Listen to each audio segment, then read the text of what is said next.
भारत के केंद्रीय बैंक यानी रिजर्व बैंक ऑफ इंडिया ने मॉनेटरी पॉलिसी की बैठक में ब्याज दरों में कोई बदलाव नहीं करने का फैसला लिया है। आरबीआई के गवर्नर शक्तिकांत दास ने कहा कि केंद्रीय बैंक के लिए फिलहाल इकोनॉमी में तेजी पहली प्राथमिकता है। शक्तिकांत दास ने यह भी कहा कि महंगाई चिंता का विषय नहीं है, इसलिए केंद्रीय बैंक ने रेपो रेट और रिवर्स रेपो रेट में बदलाव नहीं करने का फैसला लिया है। दरअसल आरबीआई गवर्नर के सामने ग्रोथ और महंगाई दर में संतुलन बनाने की चुनौती थी, जिसके बाद मॉनेटरी पॉलिसी कमेटी ने एक मत से रेपो रेट 4% पर बनाए रखने का फैसला किया है। इस दौरान उन्होंने कहा कि जहां तक सिस्टम में लिक्विडिटी नॉर्मलाइजेशन का मसला है, तो इसके लिए कई कदम उठाए गए हैं। फिलहाल रेपो रेट 4% और रिवर्स रेपो रेट 3.35% है, जो आगे कायम रहेगा।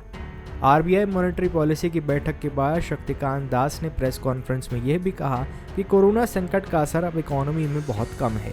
आरबीआई ने चालू वित्त वर्ष में जीडीपी ग्रोथ 9.2% रहने का अनुमान जताया है, जबकि वित्त वर्ष 2022-23 में जीडीपी ग्रोथ 7.8% रहने का अनुमान है।